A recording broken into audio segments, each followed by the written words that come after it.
High to family, जय महाराष्ट्र. हे बघा, उडदाची 1 किलो डाळ मी रात्री भिजत घातली होती. आपल्याला हे कालवा आपल्याला संध्याकाळी मेंदू वडे करायचेत. मेंदू वडे रात्री भिजत घातलेली मी डाळ. चला आता आपण हे बघा मिक्सर घेतलाय. आता बसून मी करणार आहे ह्या भांड्यात थोडं थोडं बारीक. चला बारीक करून घेऊया.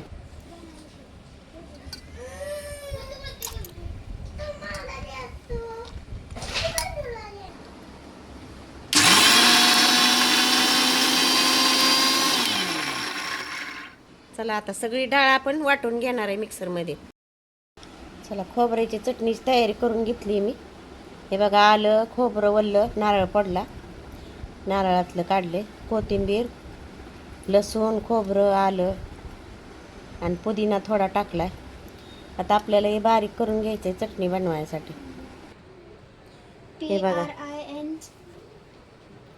मेंदू वड्याचं पीठ बघा. हे बघा, रात्री भिजत घातलेली डाळ आणि दुपारी वाटले मी. हे बघा पातेल्याच्या वर आले फुगून. चला आता मेंदू वडे आता आपल्याला बनवायच्यात. मेंदू वडे, चटणी, सांबार बनवायचे. आता मेंदू वडे आपण बनवणार आहे. मस्त फुगलंय पीठ बघा. हे बघा पातेल्याच्या वर आले. सांबार डाळीचं केलंय. शेंग लय महाग आहे त्यामुळे शेंग नाही आणली. ही खोबऱ्याची चटणी केली मस्त पुदिना बिदिना घालून.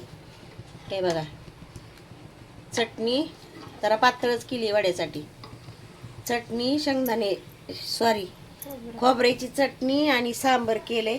आता वडे तळायच्यात. चला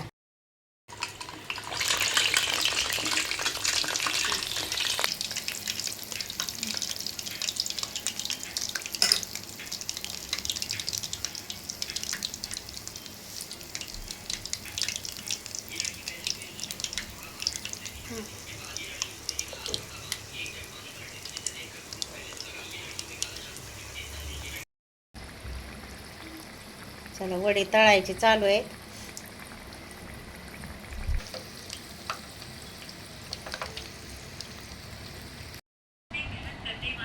चला मेंदू वडे आता आपली तयार आहेत. मस्तपैकी सांबर, खोबऱ्याची चटणी, मेंदू वडा या खायला.